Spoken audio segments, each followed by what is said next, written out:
Ang mga members po ng Church of God International ay nag-aanyaya sa inyong lahat para sa isang mass indoctrination o ng pag-aaral ng mga doktrina ng ating Panginoong Kristo. Ano po ba ito, mga kababayan? Pag-aaralan natin, ano ba ang mga utos ni Kristo, mga aral ni Kristo, aral ng Ebanghelyo na para sa ating panahon? Kasama ba rito ang pagbibigay ng ikapo? Ang Santa Senang may abulo yan? Kasama ba rito ang pangingili ng Sabado? Doktrina ba ng Panginoong Kristo na bawal ang baboy, hipon at iba't iba pa? Inanyayahan namin kayo ng isang buong taus-pusong paanyaya na sana'y pagbigyan ninyo mga kababayan kung kayo po ay mayroong pagnanasang makaalam ng mga aral na tunay na doktrina ng ating Panginoong Kristo. Magandang araw po sa inyo lahat.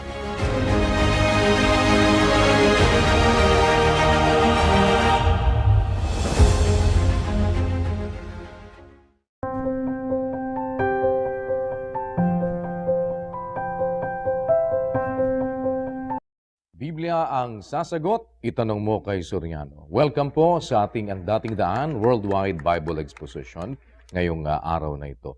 At loobin nawa ng Panginoon na tayo po ay makapagsagawa sa kabuuan nito ng nandiyan ang presensya ng kanyang kapayapaan at ng ating Panginoong Jesucristo.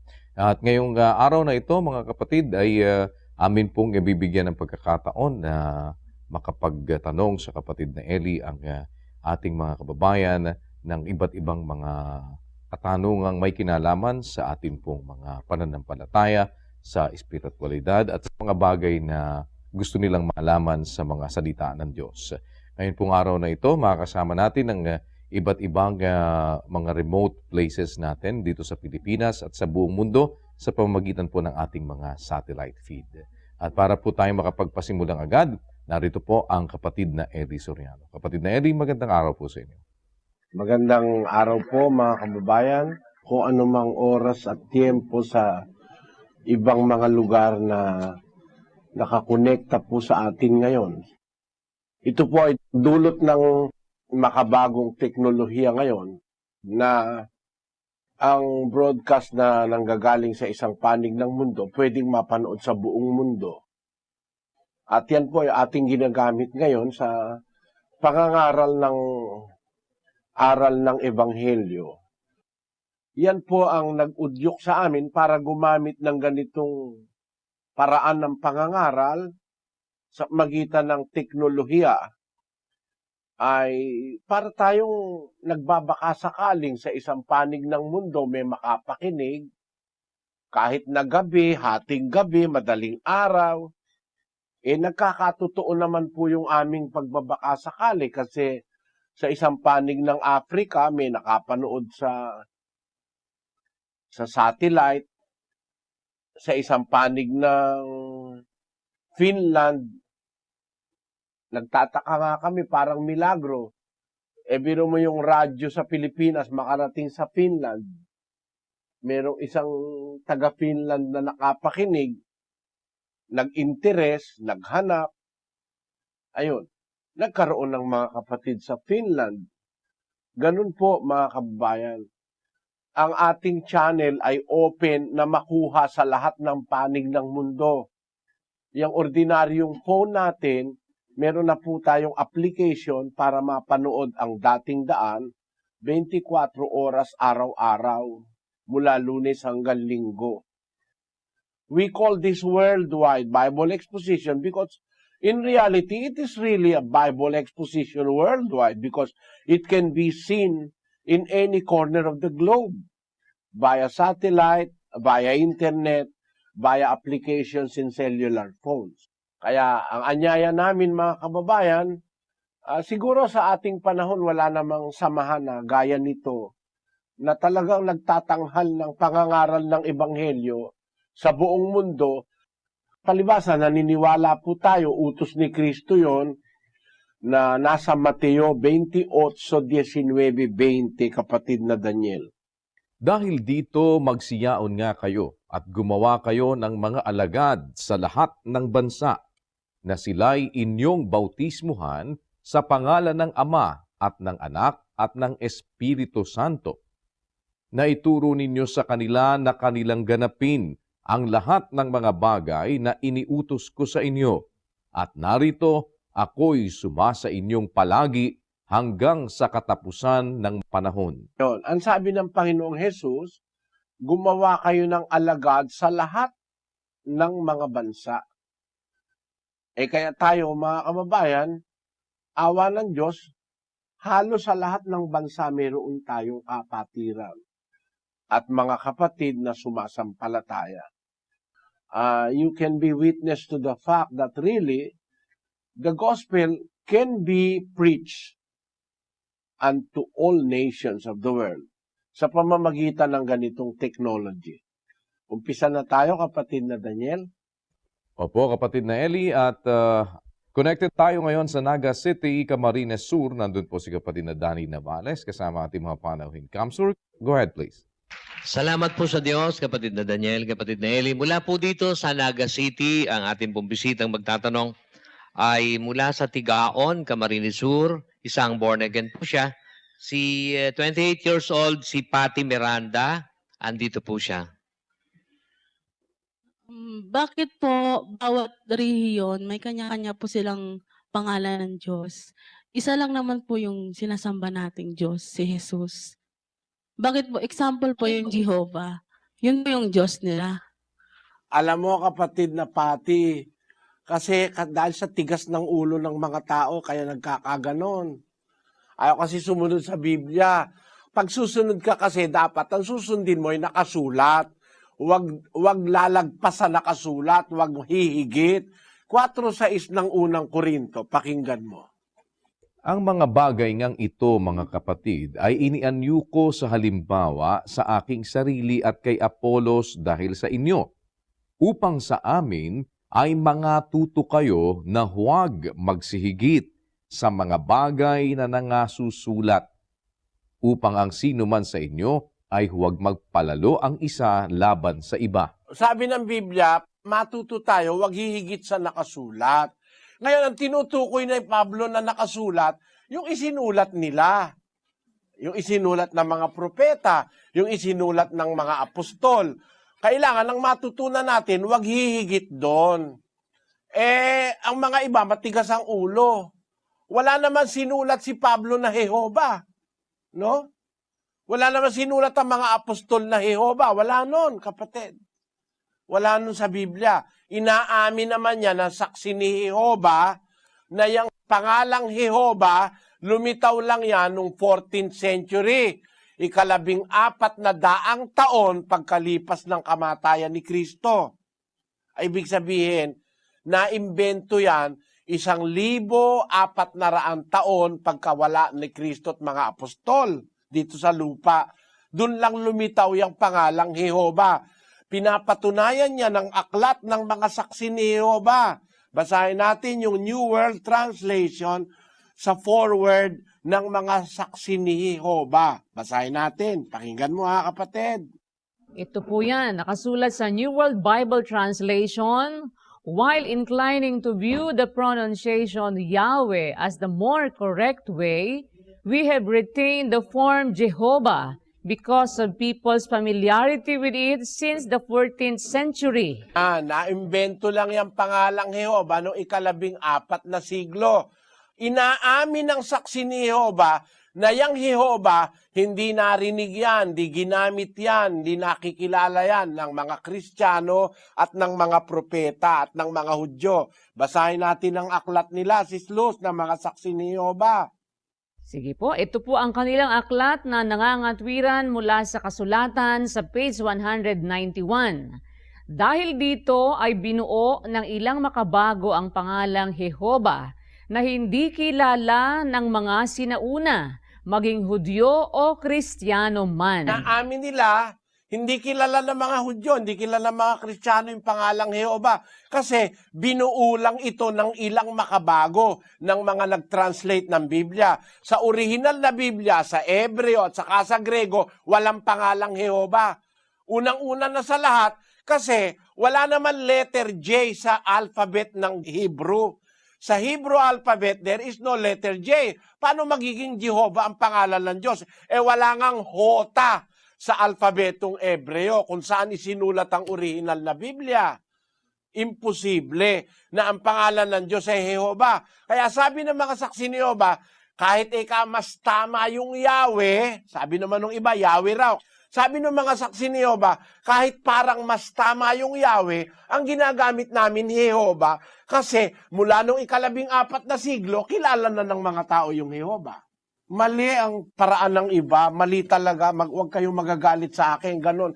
Hindi na sinuri nung iba, naniwala na lang, hindi nila alam saan galing yung Jehovah yung pala'y naimbento yung pangalan na yon, 14,000 taon nang wala si Kristo at mga apostol.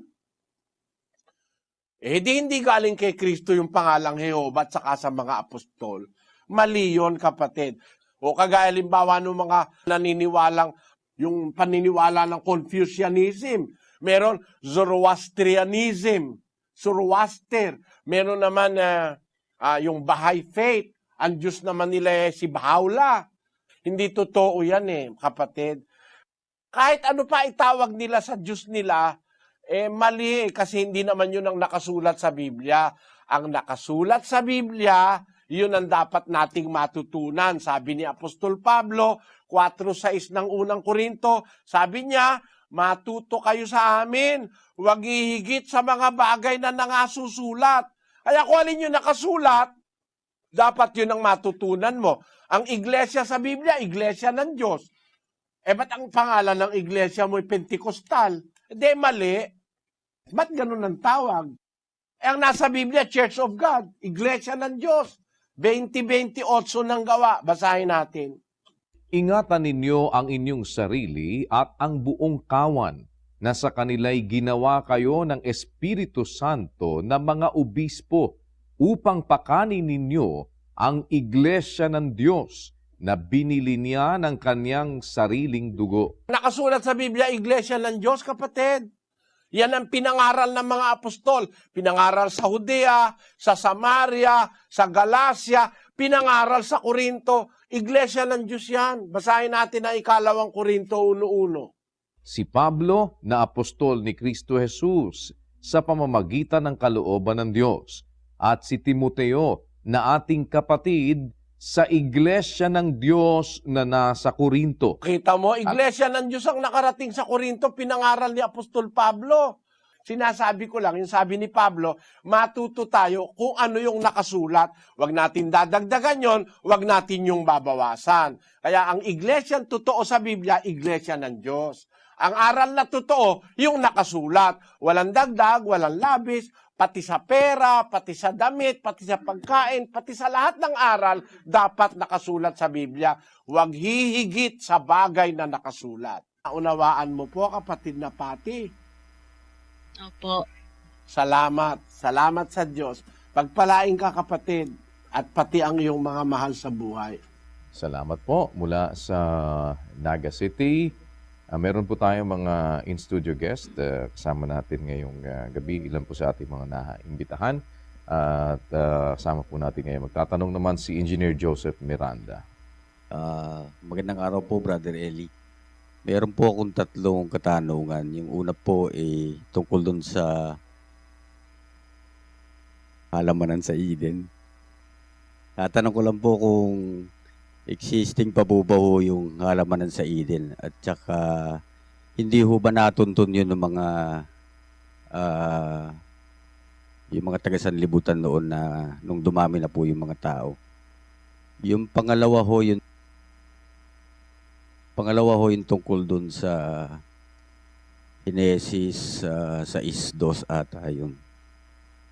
Yung may binabanggit po dun na yung mga anak po ng Diyos na nakapag-asawa ng mga anak ng tao at nakisiping. Kasi po ang narinig ko po sa inyo, isa lang po ang anak ng Diyos, si Jesus. So gusto pong malaman kung sino yung binabanggit doon na mga anak ng Diyos. Tapos yung pangatlo po, doon sa Apokalipsis, sino po yung binabanggit na 24 na matatanda na sa luklukan? Yun lang po. Salamat, Engineer. Ang haba nito. Engineer, ubos na oras ko rito. Pero ganun pa man sa shortcut ko. Ano? Salamat sa pagdalo ninyo. Yung halaman na ng Eden, nung paalisin si Eva at si Adan, pinabantayan ng Diyos sa isang kerubin. Kaya walang makakatuntun doon. It is a forbidden place, not anymore worthy for any human to enter into. Kasi it is a garden where there can be eternal life. But sapagkat ang tao is sumuway sa Diyos, hindi na siya karapat-dapat na mabuhay ng doon sa loob ng Eden. Pinaalis siya, binantayan yon. Basahin natin ang 3:24 ng Henesis. Ano pat itinaboy ang lalaki at inilagay sa silanganan ng halamanan ng Eden ang mga kerubin at ang isang nagniningas na tabak na umiikot upang ingatan ang daang patungo sa kahoy ng buhay. Para wag nang matuntun, maingatan, pinagbantay doon ng Diyos ang isang kerubin at ang isang tabak na umiikot upang ingatan ang daan patungo sa kahoy ng buhay. So it is a forbidden place already. At nung dumating ang tinatawag na baha sa panahon ni Noe, that garden is not anymore like as it was before. Alam natin na lumubog ang panahon sa panahon ni Noe, ang unang sanlibutan, at nasira ang mga balo ng lubhang kalaliman. Diyan na nga nanggaling yung mga earthquake ngayon no? Yung sinasabi sa Henesis 7:11, kapatid na Daniel. Sa ika-600 taon ng buhay ni Noe, ng ikalawang buwan, sa 17 araw ng buwan, ng araw ding yaon, ay nangasira ang lahat ng bukal ng lubhang kalaliman at ang mga durungawan ng langit ay nabuksan. Nasira yung mga bukal ng lubhang kalaliman, parang yung mga tectonic plates of the earth. Doon sa panahon ni Noe nasira yun Because of heavy pressure of the flood, ay nasira yung tectonic plates. Yun nga yung mga tectonic plates na yun na nasira sa panahon ni Noe. After that, nagkaroon ng tinatawag na parang separation of the land. Sa panahon ng nangyari yun, doon sa panahon ng apo na ni Noe. Basahin natin ang Henesis pa rin sa 10:25. At nagkaanak si Eber ng 2 lalaki. Ang pangalan ng unay Peleg, sapagkat sa mga araw niya ay nahati ang lupa. At ang sa mga araw ni Peleg, apo ni Noe, ay nahati ang lupa. The land was separated. Because ang conception ng mga scientist ngayon, kapatid, parang meron na kung maliit na paniniwala doon na once ang mundo, ang mga lupa sa mundo ay isang land lang, isang buong land. Ang tawag doon yung Pangea, yung tawag ng mga siyentipiko ngayon. But because of the movement that was caused by the destruction of the tectonic plates of the earth, and you are an engineer to understand enough what I am talking about, if the foundation of the land is destroyed, the possibility of the tectonic plates is to move, causing earthquakes, then causing the division of the land. Kaya kung makikita mo, kapatid na Joseph, yung kontinente ng South America at saka yung Africa was formerly joined together. Kung makikita nyo na naghiwalay lang, and I believe about, meron akong kaunting paniniwala dyan, Alam mo kung bakit? Meron sila ngayong technology yung tinatawag na yung magnetic signature of rocks. Rocks that were formed at the southern hemisphere and the western hemisphere, magkaiba ng magnetic signature. Let us read a portion of this knowledge, Sister Luz. The line of evidence, however, that firmly convinced modern geologists to accept the arguments in support of plate tectonics derived from studies of the magnetic signatures or magnetic orientations of rocks found on either side of divergent boundaries, just as similar age and fossil bands exist on either side of a divergent boundary. Studies of the magnetic orientations of rocks reveal bands of similar magnetic orientation that were equidistant and on both sides of divergent boundaries.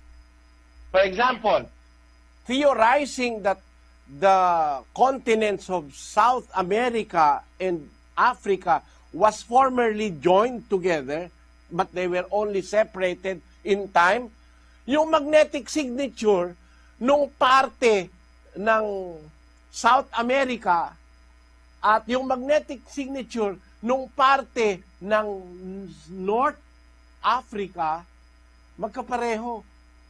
Implying na dati itong magkasama, isang buo, nahiwalay lang yung isa. Which is biblical. Kaya naniniwala ako sa Biblia, naniniwala ako sa siyensya. Bakit? Sabi sa Biblia, nung panahon ni Noe, nasira yung bukal ng lubhang kalaliman, yung tectonic plates of the earth. Maaaring pati yung mga tinatawag na aqueous layer of the earth, yung aquifer. Pagkatapos, dumating ngayon yung proseso na naghihiwalay ngayon ng mga kontinente. Natuklasan ngayon ng mga siyentipiko yung magnetic signature nung South America at saka yung Northern Africa, magkapareho ang magnetic orientation. Kasi dati yung mga rock na yan, dati hindi naman rocks yan eh. Maaring yan ay lava o lupa na through the years, millions of years, nagkakaroon ng pagbabago, nagiging bato. Pagka ikaw nabuo yung bato doon sa Northern Hemisphere, merong magnetic signature doon na nagpapatunay na yung magnetism na nandoon, naganap yun doon sa Northern. O kung nasa Southern naman, meron ding magnetic signature. What convinced scientists now to believe that there was once a Pangea, isang lupa na nagkahiwa-hiwalay lang, yung mga magnetic rocks na bagaman magkalayo ngayon, yung kontinente, pag pinag-aralan mo yung magnetic orientation ng mga rocks o mga bato, magkapareho.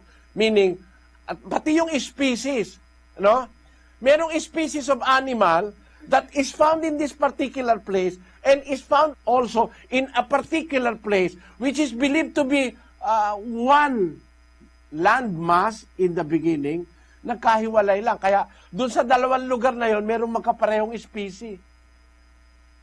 Hindi ko na lang lahat po pwedeng masabi, engineer.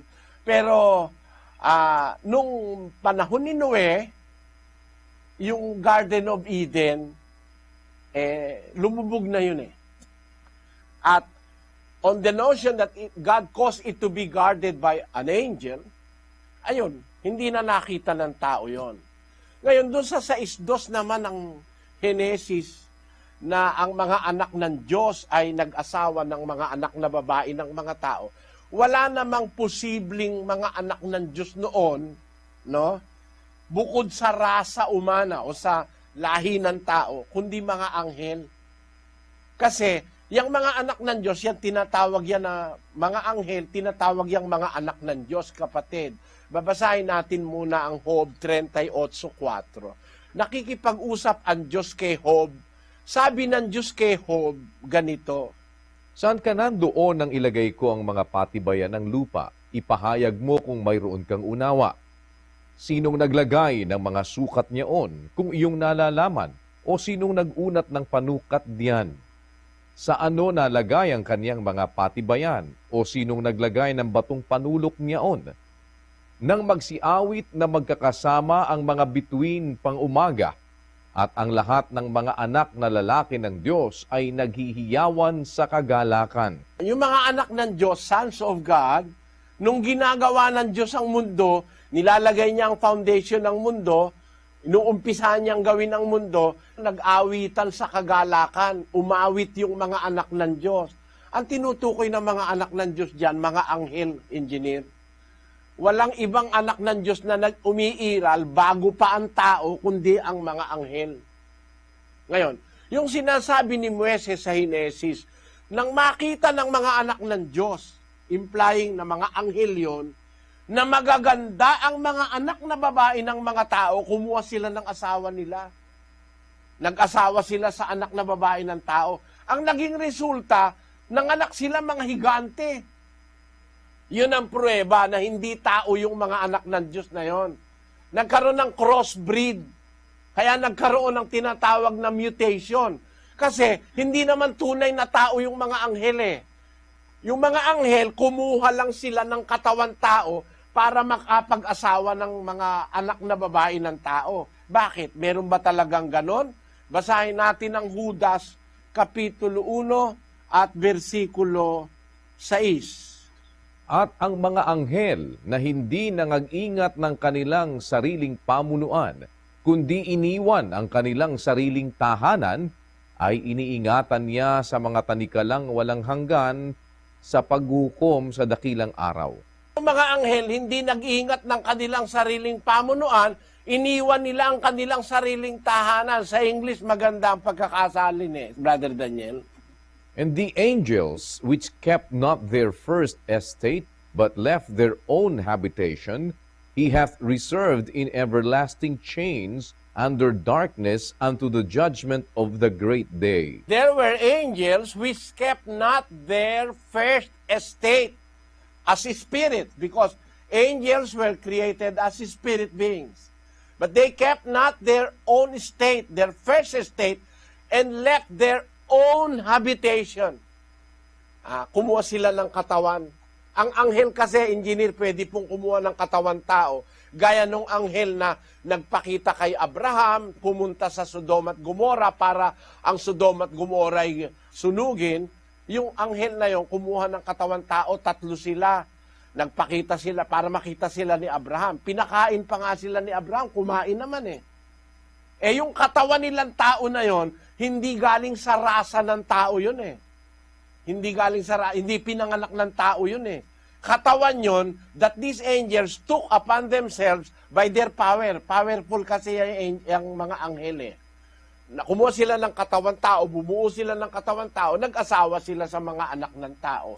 Kaya ang kanilang ipinroduce mutants, mga higante. Doon nagalit ang Diyos. Kaya ginunaw niya ang unang sanlibutan. At nang nakita lang na karapat dapat noon, si Noe. Si Noe, nung sabihin sa Henesis, kaya siya naging dapat, he is integral. Sa pagkakasalin sa English, Noah was perfect in his generation. Perfect. Yung perfect doon from the Hebrew word na ang pagkakasulat sa Hebrew, tauming. Ang ibig sabihin, entire. Si Noe lang at ang kanyang pamilya ang natira na hindi nalahian ng mga anghel na rebelde sa Diyos. Sila lang ang entire, tauming. Sa wikang Ebreo, ang lahi ni Noe ang natirang binhi ng katauhan na hindi nalahian ng mga anghel. Yung lahat ng nalahian ng anghel, pinatay ng Diyos yun sa baha. Nang dumating ang baha sa panahon ni Noe.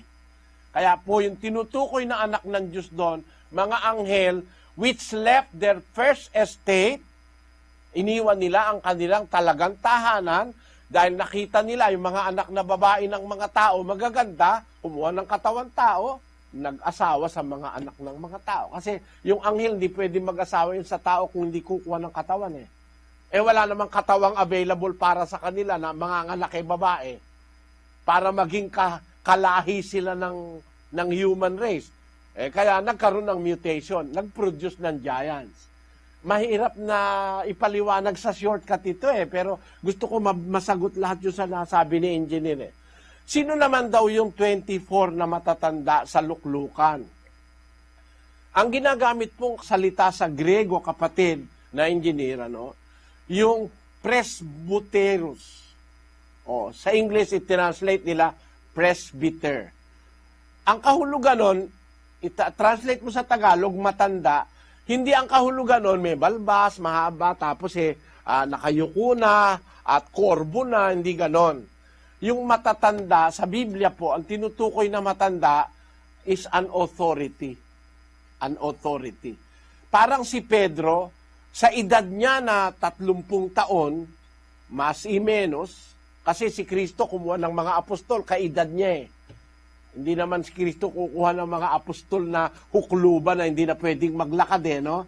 Ang contemporaries ni Kristo, mga kaedad niya. Si Kristo nung mangaral, 30 anyos. Si Pedro, at the age of 30, kinikilalang matanda. Sabi ni Pedro ganito, 5:1.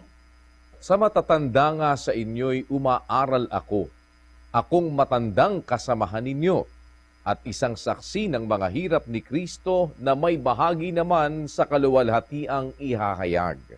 Pangalagaan ninyo ang kawan ng Diyos na nasa inyo, na magsigamit kayo ng pagpupuno na hindi sa pilitan, kundi may kasayahan, na ayon sa kalooban ng Diyos, ni hindi dahil sa mahalay na kapakinabangan, kundi sa handang pag-iisip. Ni hindi din naman ang gaya ng kayo'y may pagkapanginoon, sa pinangangasiwaang ipinagtagubilin sa inyo, kundi kayo'y maging mga uliran ng kawan. Ngayon, ang matatandang tinutukoy sa iglesia, mga authority kagaya ni Pedro. Sa matatanda sa inyo, umaaral ako, mga laga kayo sa kawan ng Diyos, sabi niya. Gumamit kayo ng pagpupuno na hindi sa pilitan, sabi ni Pedro. Kasi siya matanda rin. Tapos, yung mga inaaralan niyang matatanda, yung mga puno sa iglesia. Tinatawag yung kapatid na matatanda. Kahit bata pa edad nun, kinukonsider yun na matanda. Sa unang Timoteo, Kapitulo 4, pakibasa kapatid na Daniel, versikulo 12. Huwag hamakin ng sino man ang iyong kabataan, kundi ikaw ay maging uliran ng mga nagsisisampalataya sa pananalita, sa pamumuhay, sa pag-ibig, sa espiritu, sa pananampalataya, sa kalinisan. Si Timoteo, nung maging ministro, bata pa, hindi pa masyadong maedad. Pero sabi ni Pablo kay Timoteo, huwag hamakin ng sino man ang iyong kabataan, kundi maging uliran ka. Yung uliran, yun yung matatanda eh. Kagaya sabi ni Pedro dun sa unang Pedro na yung mga matatanda sa inyo, maging uliran kayo ng kawan. Kaya, examples of the flock. Ibig sabihin, sa iglesia, kapatid, ang tinutukoy na matatanda sa Biblia, hindi ibig sabihin, yung ulyanin, wala nang ngipin, nakakorbo na, hindi ganon. Ang kahulugan ng salitang matatanda, authority. Round about the throne of God in heaven, there are 24 thrones. May 24 na luklukan sa palibot ng luklukan ng Diyos sa langit. Basahin natin ang 4:4 ng Apokalipsis. At sa palibot ng luklukan ay may 24 na luklukan. At sa mga luklukan ay nakita kong nangakaupo ang 24 na matatanda na nadaramta ng mapuputing damit. At sa kanilang mga ulo ay may mga putong na ginto. Ayun, meron silang korona eh. Yung mga matatanda na yun eh.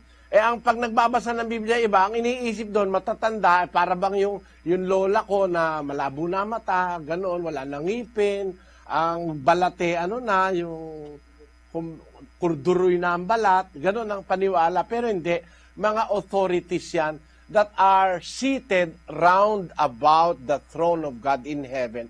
Meaning, mga authorities yan in heaven. Mga katulong ng Diyos yan sa pamamahala ng universo, kapatid. Basahin natin, sa isang talata ng Efeso, Kapitulo 1, versikulo 21. Saka iba-ibabawa ng lahat na pamunuan at kapamahalaan at kapangyarihan at pagkasakop at sa bawat pangalan na ipinangungusap, hindi lamang sa sanlibutang ito, kundi naman sa darating.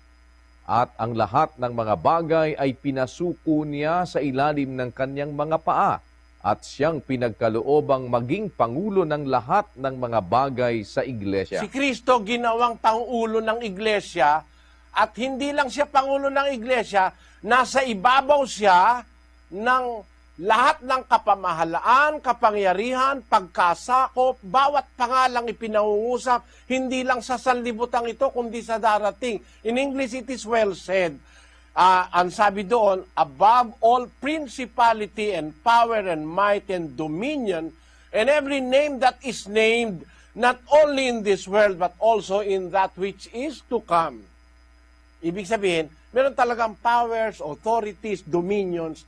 Isa doon yung 24 na matatanda sa langit. They are all under the power of the Lord Jesus Christ and under the power of God. Pero wag ka mag-isip, kapatid, na yung 24 na matatanda, 24 na hukluban, ulyanin, at saka hindi naliligo. Ganun po yun. Maraming salamat sa iyong pagdalo, Engineer. Lipat po tayo kaagad sa Pasig City Police Headquarters. Nandun si kapatid na Roland Ocampo. Go ahead, Pasig City, please. Opo, kapatid na Daniel. Ang magtatanong po dito, kapatid na Daniel, kapatid na Eli, ay si Mr. Ariel Lizano. Bakit po dumami ang mga rehiyon sa mundo? Iisa lang naman ang pinaginiwalaan ang Diyos. Salamat sa inyo, mga kapatid dyan sa Pasig City Police Headquarters. Ang tanong ng kapatid ay, bakit dumami ang mga reliyon sa mundo? Iisa lang naman ang pinaniniwalaan Diyos. Mali yun, kapatid. Hindi iisa ang Diyos na pinaniniwalaan ng mga tao. Kasi kung iisa ang Diyos na pinaniniwalaan ng mga tao, hindi nga dadami ang reliyon sa mundo. Dapat isa lang. Yung talagang reliyon lang sa Biblia. Ang dahilan kaya nga dumami reliyon, iba-iba ang Diyos ng mga tao. Bibigyan kita halimbawa, kapatid, 4 ng Galacia, Kapitulo 8 hanggang 9. Gayunman ang panahong yaon, sa hindi ninyo pagkakilala sa Diyos, kayo'y nasa pagkaalipin ng sa katutubo ay hindi mga Diyos. Datapot ngayon, yamang nakikilala na ninyo ang Diyos, o ang lalong mabuting sabihin, kayo'y nangakikilala ng Diyos. Bakit muling nangagbabalik kayo doon sa mahihina at walang bisang mga pasimulang aral, na sa mga yaoy ninanasa ninyong magbalik sa pagkaalipin? Sabi ni Apostol Pablo sa mga taga-Galacia ng unang siglo, ng panahong yaon, nung hindi pa nyo nakikilala ang Diyos, nasa pagkaalipin kayo ng sa katutubo ay hindi mga Diyos. Meron palang dinidiyos ang tao na hindi naman talagang katutubong Diyos, which by nature are no gods.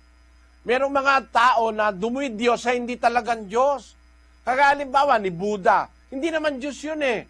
Pero yun ang Diyos ng mga Budista. At hindi nyo maitatanggi sa akin, kahit sino pa, na sa mundo ngayon, mayroong 1 bilyon na taong naniniwalang si Buddha ay Diyos. So they call themselves Buddhists. Hindi naman tunay na Diyos si Buddha.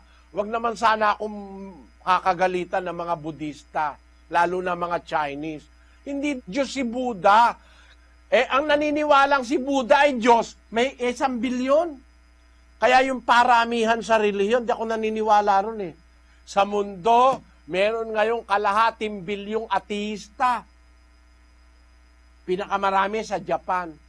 Hindi naniniwala sa Diyos. Ibig ba sabihin, kung marami sila ang totoo? Ang mga Diyos nga nila, peke eh. At mo, yung saksi ni Jehovah, ang Diyos peke. Ang pangalan ng Diyos nila, wala sa Biblia original eh. Invento lang yung pangalang Jehovah noong 14th century. 1,400 taon nang wala ang mga apostol nung maimbento yung pangalang Jehovah. Pinaniniwalaan ng mga tao ngayon. 6 na milyon daw ang saksi ni Jehovah. Biro mong 6 na milyon ang naligaw. Naniwalang ang pangalan ng Diyos sa Jehovah, konting suri lang naman sa istorya, mapapatunayan mong mali. O tinan ninyo, mga kababayan, kaya hindi totoo na iisa lang ang Diyos na pinaniniwalaan. Ito sa ang dating daan sa aming samahan, sa Church of God International, bawal pumatay kahit kaaway. Ang utos ni Kristo, iibigin mo ang iyong kaaway. Papakainin mo. Papainumin mo. Papatawarin mo. Eh, merong relihiyon eh, pagkakaaway, pinapatay eh. Kaya nga, takot na takot yung mga miyembro nila ngayon eh. Bakit natatakot? Kumukuha ng witness protection program. Eh bakit? Alam kasi nung miyembro nila, pumapatay sila eh. Kaya sabi, nanganganib po ang aming buhay, sabi nung isa. Oh? Bakit? May mga relihiyong pumapatay. Eh, Kristiyano ba yon? Hindi. Yan ang sagot ko sa iyo, kapatid na Ariel. Maraming salamat po. Mula sa Pasig City Police Headquarters, lumipat naman tayo sa Zamboanga City. Nandun si kapatid na sa Jida Rasad, kasama ang ating po mga panauhin. Go ahead, Zamboanga, please. Ang katanungan ko, dalawa po. Ang una po, tungkol sa kaligtasan, at ang pangalawa ay tungkol sa milagro. Sa kaligtasan po, naniniwala po ako yung aral at utos, kung sundin natin ng Diyos, ay maliligtas. Ang tanong ko po, ano po ang mga aral at saka utos ng Diyos nasa Biblia? Yun po ang una. Ang pangalawa po, ang alam ko rin ang Diyos ay gumagawa ng milagro sa pamamagitan ng may sakit, gumagaling, ang bulag, nakakikita, at ang patay, nabubuhay. Ngayon, ang Diyos namatay sa 3 araw, nabuhay sa muli. Ang tanong ko po, hanggang ngayon po, mayroon pa milagro? Yung lang po, salamat po. Alam mo, kapatid, ano ko sasagutin kita? Sa Pilipinas, maraming milagro eh. Pero hindi milagro ng Diyos. Kasi milagro ng Diyos, walang masamang milagro, walang masamang bunga. Nagmilagro si Kristo, ang ibinunga, yung patay na buhay. Yung may sakit gumaling. Eh ngayon, pag nagmilagro, nagkakaroon ng negosyo. Halimbawa, naku, nakita ika ang birhen, lumuluha. Naku, dumami abulo yan. Nagmilagro eh. Eh, lumuha raw yung birhen. Yung pala, yung ulo nung estatwa, binutasan. Tapos, nilagyan ng asin. Tapos, sinara uli. At binutasan yung may banda ng mata. Eh, nung natutunaw na yung asin, lumuluha ang mahal na birhen. Milagro. Dumami pera. No? Yan ang milagro ngayon, pampadami ng pera. Ang ibig kong sabihin, kapatid, hindi batayan ng milagro para sabihin mong ang relihiyon ay galing sa Diyos. Bakit?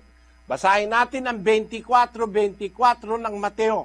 Sapagkat may magsisilitaw na mga bulaang Kristo at mga bulaang propeta at magpapakita ng mga dakilang tanda at mga kababalaghan. Ano pat ililigaw kung maaari pati ng mga hirang. Kita mo, magpapakita ng milagro pero magliligaw lang eh. Kaya hindi batayan sa Biblia yung milagro kapatid. Huwag ka maniwala basta sa milagro. Pero talaga may milagro ngayon. Ngayon, maraming milagro si Satanas magpapakita ng mga dakilang tanda at kababalaghan. Basahon nato sa Cebuano. Basa.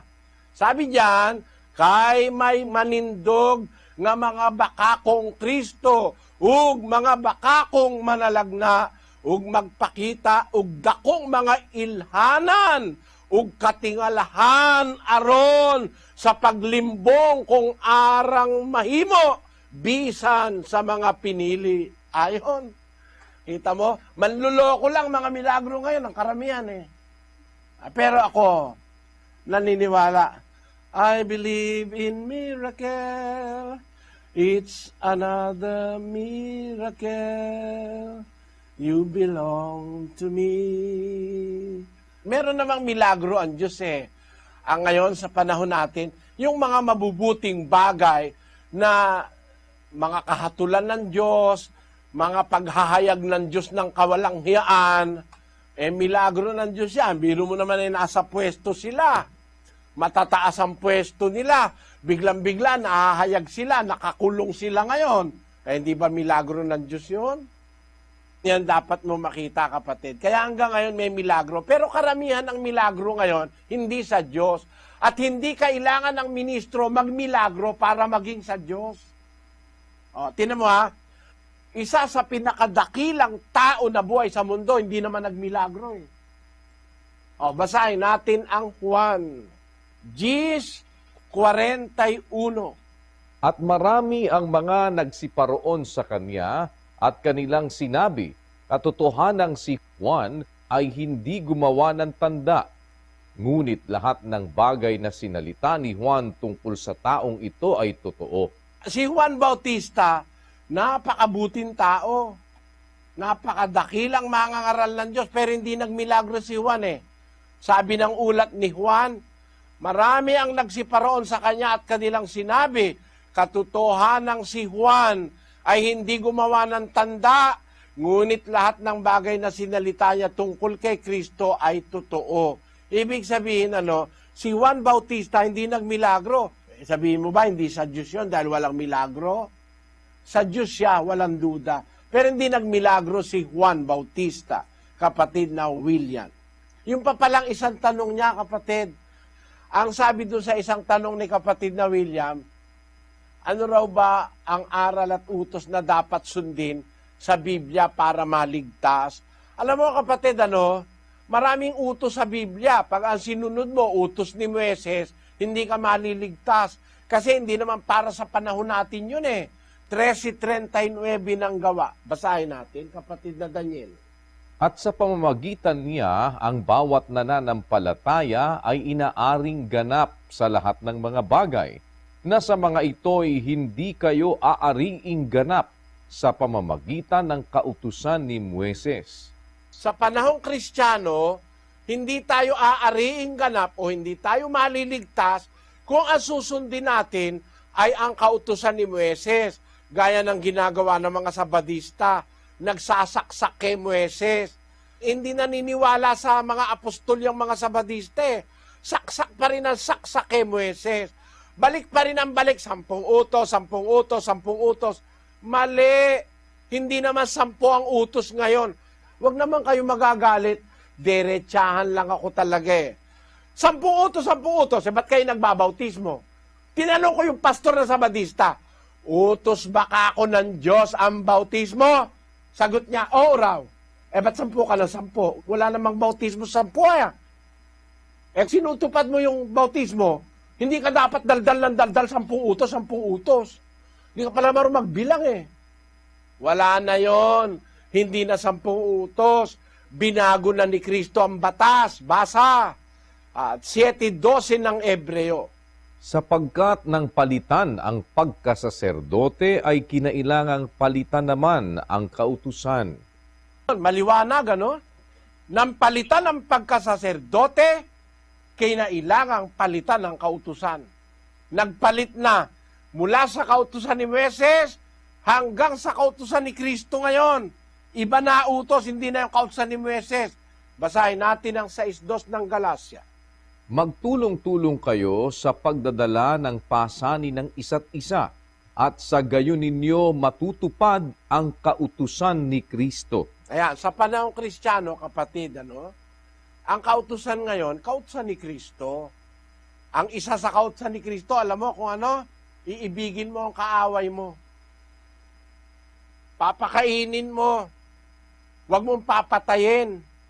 Huwag kang papari sa ibang iglesia. Naintindihan mo ako, kapatid na William? Opo, naintindihan ko po. Salamat po. Salamat po. Pagpalain ka ng Panginoon dahil naintindihan mo ako, kapatid. Maraming salamat po. At punta tayo naman sa ating pong Mobile Coordinating Center na ngayon ay nandyan sa Abukay, Bataan. Kasama si kapatid na Rick Erese at kapatid na Mel Pingan ng ating pong mga panauhin. Go ahead, Abukay, Bataan, please. Ito po ang una nating magtatanong, si kapatid na Winkler A. Coronel, 17 years old po siya at isa po siyang member ng Church of Christ. Kapatid, sige na po. Lahat po tayo naniniwala kay Jesus bukod po sa atheist. Pero marami po nagsasabi na meron daw sila daw po yung maliligtas. Pero isa lang po yung paniniwalaan natin, si Jesus lang po. Alam mo, kapatid na Winkler, pakinggan mo ako mabuti. Ganito ang ating mababasa sa Biblia.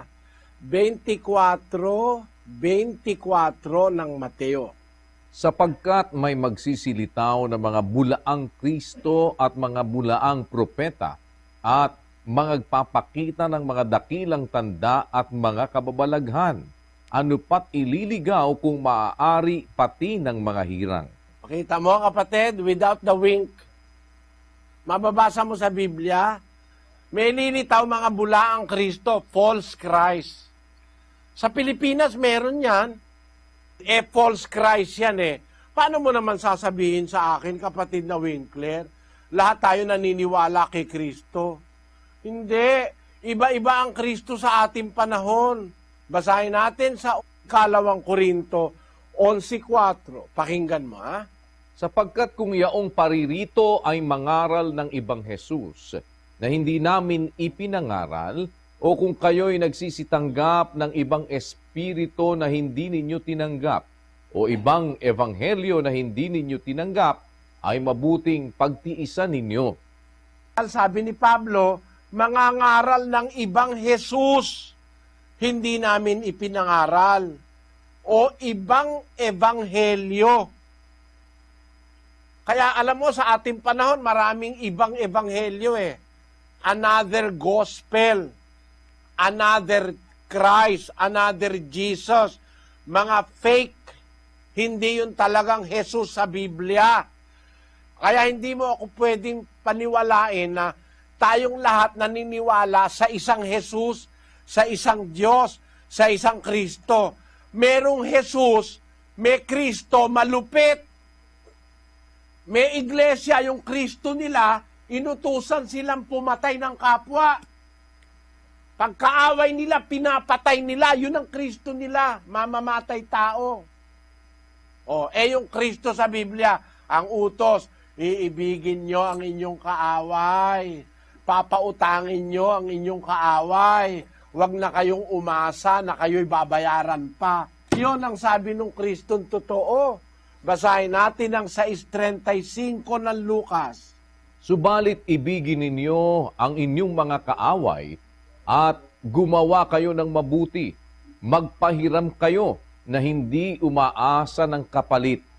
Malaki ang magiging gantimpala ninyo at kayo'y magiging mga anak ng kataas-taasan, sapagkat siya'y mabait sa mga di mapagpasalamat at sa masasama. Ayon, yun ang tunay na Kristo. Ang utos, iibigin ng kaaway, gagawaan mo ng mabuti, magpapahiram ka na huwag ka nang aasa na bayaran ka pa o mapalitan.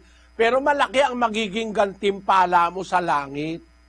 Yun ang tunay na Kristo, kapatid. Sana naunawaan mo ako, kapatid na Winkler. Lipat naman po tayo mula sa Abukay, Bataan, sa isa pang mobile coordinating center natin. Nasa Magdalena, Laguna naman po ngayon. Kasama si kapatid na Rudy Alamares. Go ahead, Laguna, please. Opo, kapatid na Daniel. At ang magtatanong po rito, kapatid na Eli, si kapatid na Lorena Villena. Kapatid na Villena. Bakit bawal magbigay ng tulong ang mga hindi mga pakapatid sa inyong pananampalataya o sa inyong samahan? Alam mo, kapatid, sa ibang iglesia ka pumasok, kukunin lahat ng pera mo. Kahit bisita, tinatapatan nila ng kahon eh. Kasi doon sa kanila, yung kahon ang lumilibot. Sa Biblia kasi hindi ganon, kapatid. Sa Biblia, yung mag-aabulo, yung magdodonate, siya lalapit sa kahon. Hindi yung kahon ang ilalapit. Kasi pag inilapit mo yung kahon, mapipilitan yung tatapatan mo eh. Hindi na kusang loob. Ang utos kasi sa Biblia, kusang loob. 2 Korinto 9:7. Magbigay ang bawat isa ayon sa ipinasya ng kanyang puso. Huwag mabigat sa loob o dahil sa pinipilit, sapagkat iniibig ng Diyos ang nagbibigay na masaya. Kailangan hindi pinipilit. Kailangan huwag mabigat sa loob. Magbibigay ka ayon sa pasya ng kalooban mo, ng puso mo. Kaya nung unang siglo, sa panahon ni Kristo, yung nag-aabulo, yun ang lumalapit sa kahon. No? Basahin natin yung pangyayari sa 12 ng Marcos, versikulo 41. At umupo siya sa tapat ng kabangyaman at minasdan kung paanong inihuhulog ng karamihan ang salapi sa kabangyaman. At maraming mayayaman ang nangaguhulog ng marami. At lumapit ang isang babaeng bao at siya'y naghulog ng 2 lepta na ang halagay halos 1 beles. Kita mo, ang ginawa ni Kristo, naupo siya dun sa tapat ng kabangyaman, ng kahon. Na? Lumalapit yung mga tao naguhulog. Hindi yung ginawa ni Kristo, kinuha yung kahon, inilapit sa mga tao. Dapat yung mag-aabuloy ang lalapit sa kahon, kagaya ng babaeng bao lumapit. Si Kristo nasa tabi ng kahon, pinagmamasdan niya. Ibig sabihin, yung kahon nasa isang lugar. Hindi inilalapit para kusan loob yung tao lalapit kung gusto niya magbigay. Kasi pag tinapatan mo ng kahon, kung walang pambigay, di mapapahiya yun, ano? Magiging impresyon, parang maramot, ayaw magbigay. Kung talagang wala ka namang ibibigay, mapapasama pa impresyon ng tao sa'yo. Kaya sa amin, ang nag-aabuloy lalapit sa kahon. Kaya lang, ang pinag-aabuloy namin, yung naturuan ng aral, kapatid. Ang aral kasi, dapat yung abuloy, dapat yun ay banal, sagrado kasi yun Yun ay gagamitin sa gawaing banal ng Panginoon. Kailangan hindi galing yun sa sugal, hindi galing yun sa ninakaw, hindi galing yun sa pagtaya sa wedding o sa pinalalunan sa loto. Hindi dapat galing doon. Siyempre, pag hindi pa kapatid, hindi pa kasama sa iglesia, hindi niya pa alam yung katuruan. Baka mamaya maghulog siya, hindi naman tinatanggap ng Diyos kasi galing sa hindi tamang paraan. Ang sabi sa Biblia kasi, doon sa Kawikaan, Kapitulo 15, basahin natin ang versikulo 8. Ang hain ng masama ay kasuklam-suklam sa Panginoon. Pagka ang offering galing sa taong masama, nakakasuklam yun sa Diyos. If the offering comes from a wicked person, it is an abomination in the sight of the Lord. Kaya para ang mga tao, wag na lang makagawa ng mali, sinasabi na namin, hindi po kami tumatanggap ng abuloy sa hindi pa namin kasamahan sa pananampalataya. Kasi yung kasama namin sa pananampalataya, naturuan na namin yon na hindi dapat mag-abuloy ng galing sa sugal, galing sa bisyo, galing sa ninakaw, o kaya ay pinagdayaan sa kapwa, bawal yon. Sagrado kasi yung abuloy. Kaya bawal sa aming tumanggap ng abuloy sa hindi pa namin kasama sa relihiyon kasi maaaring makagawa sila ng labag. Naunawaan mo, kapatid na Lorena? Salamat po. Pagpalain ka ng Panginoon, kapatid. Salamat po. Punta po tayo ng Negros Occidental. Nandun si kapatid na Devi de Mawalo kasama ating mga panawin. Go ahead, Negros Occidental, please. I am so honored to be here tonight po. At alam naman po natin sa buhay natin may mga pangyayari na hindi natin inaasahan pero nangyayari. Does it mean po ba na we are fulfilling or we are living the life fulfilling what God has planned for us? Yun lang po. Doesn't necessarily mean so, Sister Marie. Why? Because not all things happening in this life is according to what God have planned for us. The very apparent testimony or evidence is that God do not want us to kill. But there are people who kill. There are people who kill or murder other people.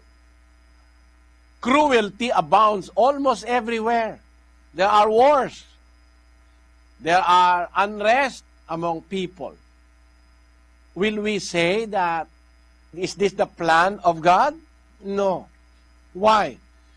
Because in 1 Corinthians chapter 14, let us read the truth that was revealed by God in verse 33. For God is not the author of confusion, but of peace, as in all churches of the saints. Is not the author of confusion. He's a God of peace. Wherever there is confusion, that is not the working of God. And that we have to discover. And what does the Bible say about when there is confusion or where there is confusion? James chapter 3 verses 16 and 15 it says, For where envying and strife is, there is confusion and every evil work. This wisdom descendeth not from above, but is earthly, sensual, devilish. Devilish. It comes from the devil. Confusion is not a plan of God. It is devilish. It came from the devil. It came from Satan, the arch-enemy of God. So, in this world, two things are happening. In our lives, there are two things that happens. The inevitable, and the planned. Sister Marie, I want you to listen very carefully to what I will say. The secret is, God gave us power. The power to choose between good and evil. That is among all created beings aware of their existence, like angels, cherubs, seraphs, human beings. We all know that we exist. We have that power to think and to feel that we exist. We have our own thinking. Meron tayong sariling pag-iisip. Lahat ng may kaisipan, puwera na lang sa mga hayop, mga halaman, ay mayroong tinatawag na free will.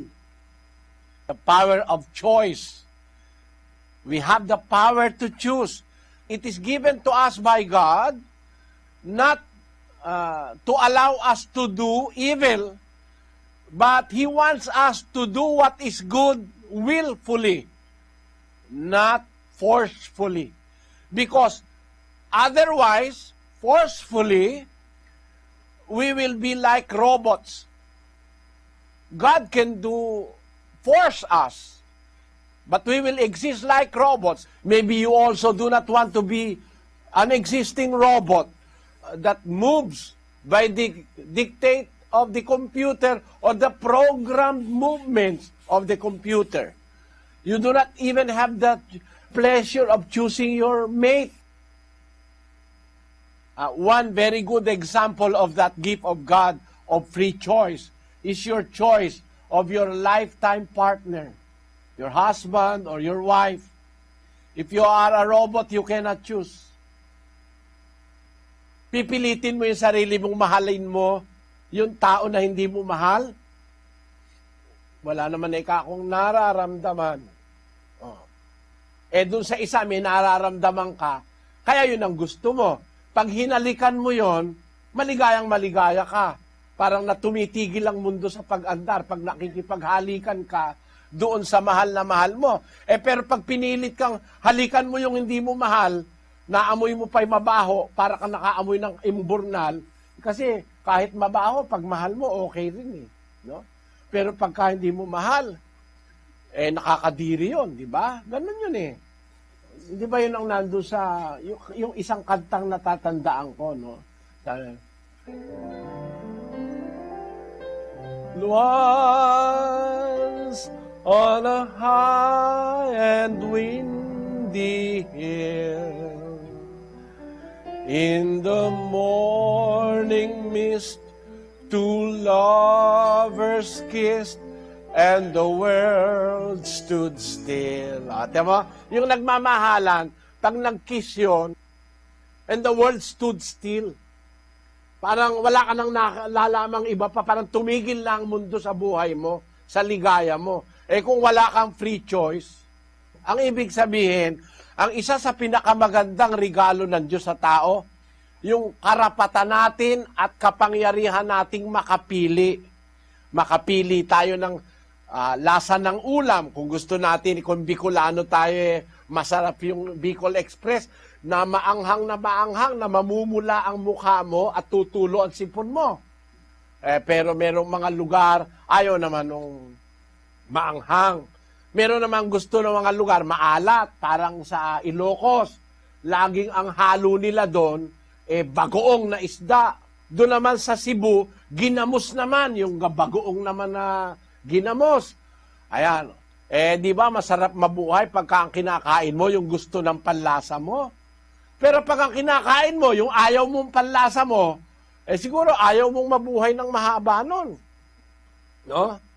Pero pagka ang kasama mo sa buhay, mahal mo, ang mga anak mo mababait, tapos meron kang pagkain, wala kang problema, gusto mong mabuhay ng mabuhay, di ba? O kay sarap mabuhay, lalo na't may lambingan, ligaya sa puso ko ay di na mapaparam.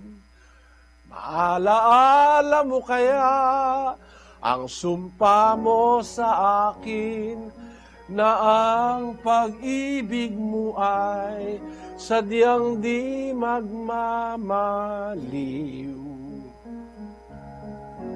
Kung nais mong matanto, buksan ang aking puso at tanging larawan mo ang dooy nakatago. O, kita mo? Pag mahal mo, kakantahan mo pa Dahil pili mo yon, pili ng puso mo yon. Pag hindi mo mahal, makakanta ka kaya? Di ba? Kaya walang kwenta yung mabuhay ka na wala kang free choice. Para ka robot. Ganon. Ang isa sa greatest gift of God to us is our power to choose. Kaya lang inabuso ng tao. Ginamit niya rin yung power to choose, choosing evil, na hindi niya dapat sanang piliin. Nung pinili niya ngayon yung evil, nagsyabos siya, nakapirwisyo siya ng kapwa-tao. Ayon. Nangyayari na ngayon yung mga hindi inaasahan na hindi sana dapat mangyari. Kaya, pagka yung iba nasabi, ba't ba nangyayari ito? Ito ba plano ng Diyos? Mali ka ron, kapatid. Hindi plano ng Diyos yan. Ang plano ng Diyos, puro mabuti. Kaya lang, merong arch-enemy of God, may kaaway ang Diyos, nagpaplano ng masama para sa atin.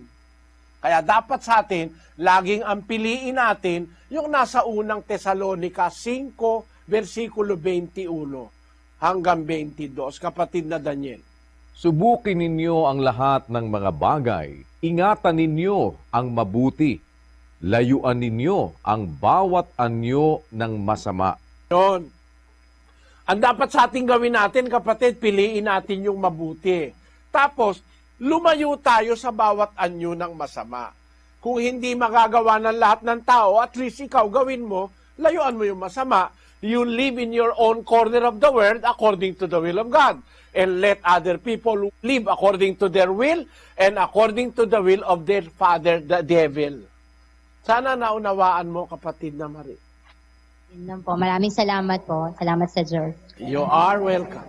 Salamat po. At mula po sa Negros Occidental, punta tayo ng Apalit, Pampanga.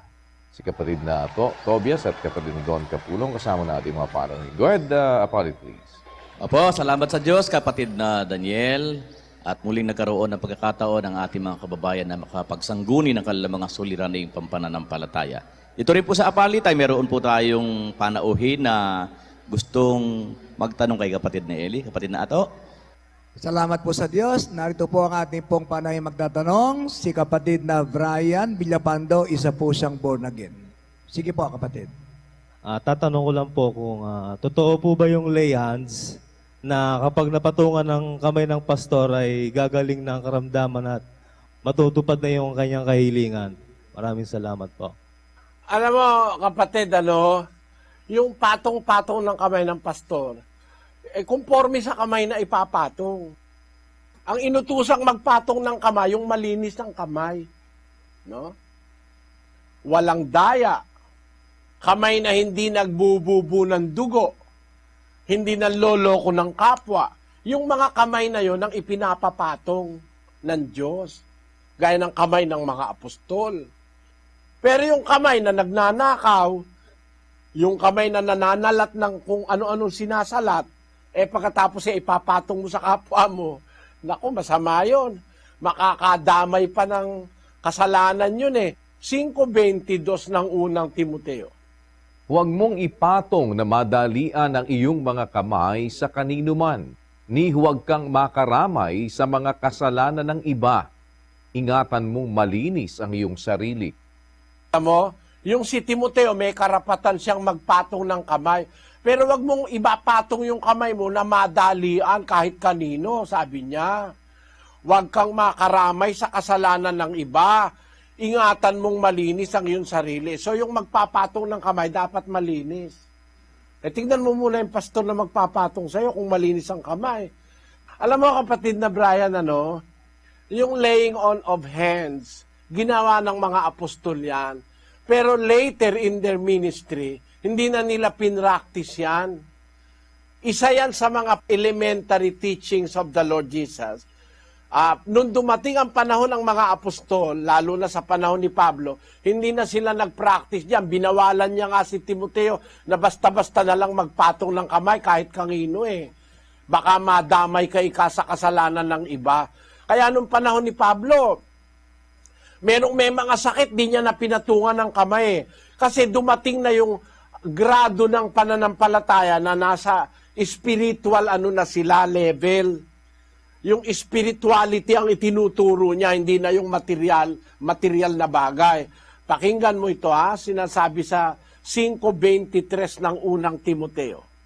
Huwag kang iinom pa ng tubig lamang, kundi gumamit ka ng kaunting alak dahil sa iyong sikmura at sa iyong madalas na pagkakasakit.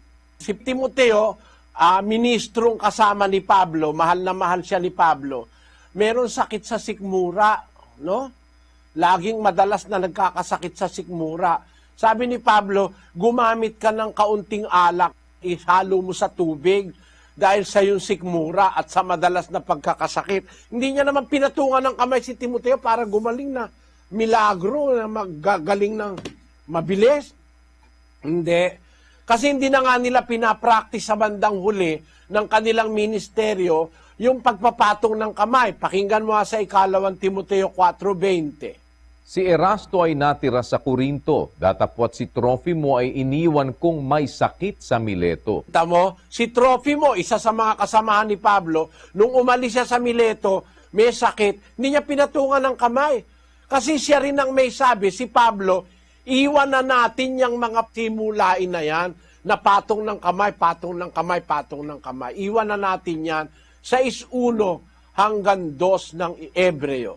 Kaya tayo'y tumigil na ng pagsasalita ng mga unang simulain ng aral ni Kristo at tayo'y magpatuloy sa kasakdalan na huwag nating ilagay na muli ang kinasasaligan ng pagsisisi sa mga patay na gawa at ng pananampalataya sa Diyos, ng aral na tungkol sa mga paglilinis at ng pagpapatong ng mga kamay at ng pagkabuhay na maguli ng mga patay at ng paghuhukom na walang hanggan. Yung mga pagbubuhay-buhay sa patay, yung pagpapatong ng kamay, iwan na natin yan kasi let us go on unto perfection. Tayo magpatuloy sa kasakdalan.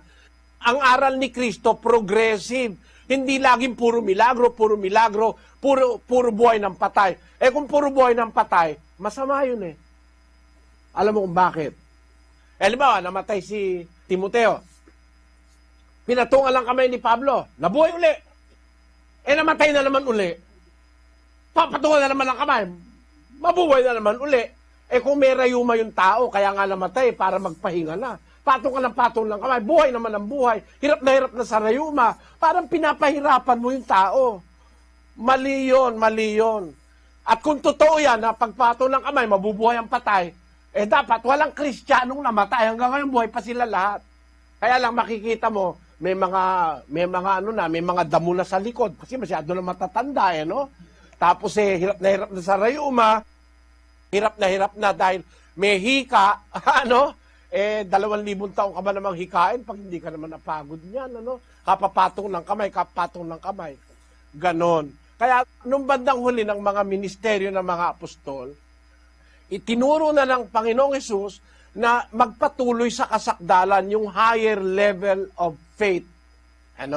At yun yung pagpunta sa spiritual side of life. Ang pagpapahalaga na mas mahigit dun sa espiritu, sa kaluluwa, kaysa doon sa katawan. Kasi nag-umpisa dun sa katawan Papagalingin ang sakit, papagalingin ng bubuhayin yung namatay na katawan. Pero dumating yung punto na nagkaroon sila ng level of understanding na mas mataas sa material, dinala sila ng Panginoon doon sa spiritual side of our being, yung kaluluwa at saka yung espiritu. Pinakilala niyang mas mahalagang maingatan yung kaluluwa, maingatan ang espiritu. Pakinggan mo, sa isang talata ng 3 Juan, ganito ang ating mababasa sa 1:2. Minamahal, aking idinadalangin na sa lahat ng mga bagay ay guminhawa ka at bumuti ang iyong katawan na gaya ng pagginhawa ng iyong kaluluwa. Ang pangunahing pinagiginhawa ng aral ng Diyos, yung kaluluwa. Kaya ang sabi ni Juan kay Gayo, minamahal, idinadalangin kung guminhawa ka, bumuti ang iyong katawan gaya ng pagginhawa ng iyong kaluluwa. Nauuna yung pangkaluluwa kaysa sa katawan. Yun ang ibig sabihin nun. Mas mahalaga yung pangkaluluwa. Mateo 10:28. At huwag kayong mga takot sa mga nagsisipatay ng katawan, datapwat hindi nangakakapatay sa kaluluwa, kundi bagkus ang katakutan ninyo'y yaong makapupuksa sa kaluluwa at sa katawan sa impyerno. Dapat matakot tayo sa Diyos kasi pwede niyang puksain yung kaluluwa at katawan sa impyerno. Kaya sabi ni Kristo, huwag kayong matakot sa mga nagsisipatay ng katawan, datapwat hindi naman nila kayang patayin ang kaluluwa. Kaya mas mahalaga yung kaluluwa kaysa sa katawan. Ngayon, tanong mo kapatid, yung laying on of hands, sa katawan yun ginagawa merong mas mahalaga doon yung kaluluwa no? Kaya later part of the ministry of the apostles, hindi na sila nag-concentrate doon sa papagalingin ng sakit mo, hindi ka na mamamat, babuhayin ka sa patay, etc. Hindi na. Ang mas mahalagang itinuro na nila yung preservation of the soul. Keeping the soul preserved until the coming of the Lord Jesus Christ. Na yung soul natin, yung ating kaluluwa, ay maingatang buo. Yun ang layo ng later ministry of the apostles. Sana naunawaan mo. Maraming salamat po, Brother Eli. You're welcome. Maraming salamat po. And with that, kapatid na Eli, at sa lahat po nating mga panauhin, muli nagpapasalamat tayo sa Panginoon sa isa pang mabuting pagkakataon na ipinagkaloob sa atin upang tayo po ay muling magkadaupang palad at makapag-aral ng mga katwiran at ng mga salita ng Diyos. Muli, sana ay samahan ninyo kami sa susunod nating pagsasagawa po ng ating Ang Dating Daan Worldwide Bible Exposition. At muli, salamat po sa ating mga panauhin at salamat sa Diyos sa isa pang mabuting pagkakataong makapaglingkod sa inyo. Kapatid na Eli? Salamat po sa Diyos, unang-una sa lahat. At sa lahat ng mga naanyayahan naming mga kaibigan, mga guest, ang aming dalangin sa Diyos ay sana ay ang lahat ng kabutihan ang ipagkaloob ng Diyos sa inyong lahat. Gantihin awa ng Diyos ang inyong mabuting kalooban. Hanggang dito po, salamat sa inyong pagsubaybay. Magpasalamat tayo sa pamagitan ng isang panalangin. Tayo po'y sama-samang manalangin sa Diyos, mga kapatid. Ama naming nasa mga langit, sa pangalan po ng aming Panginoong Hesukristo ay pinasasalamatan ka namin sa mga aral na amin pong natutunan. Alam namin sa aming mga puso, ang mga ito'y aming pakikinabangan sa aming pagkakamit ng kaligtasang ipinangangako mo sa mga susunod sa iyong banal na kalooban. Sana po, Ama, isamahan mo ang mga kapwa-tao naming sumusubaybay sa pag-aaral na ito. Mabuksan ang kanilang mga puso at isip upang magawa namin ang kalooban mo sa lahat ng kaarawan ng aming mga buhay. Sana po ay mga tawag din sila upang magkasama-sama kami sa isang matuwid na paglilingkod sa iyo.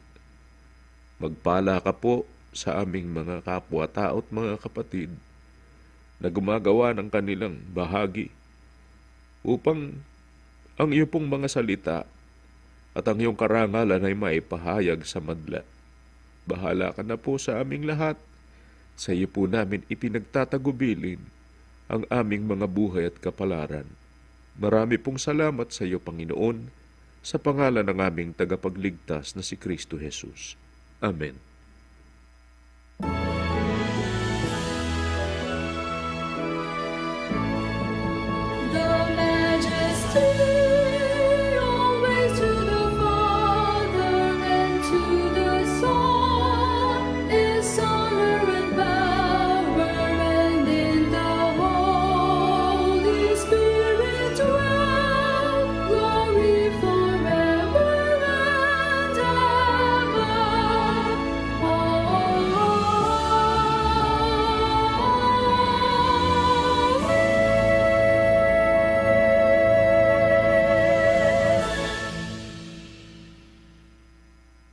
Ang walang hanggang pag-ibig ng ating Diyos sa nasa mga langit, ang biyaya ng pagliligtas at pagpapagaling ng ating Panginoong Hesukristo at ang pakikipisan ng Santong Espiritu, sinawang maghari sa ating mga puso, magpakailan-kailanman.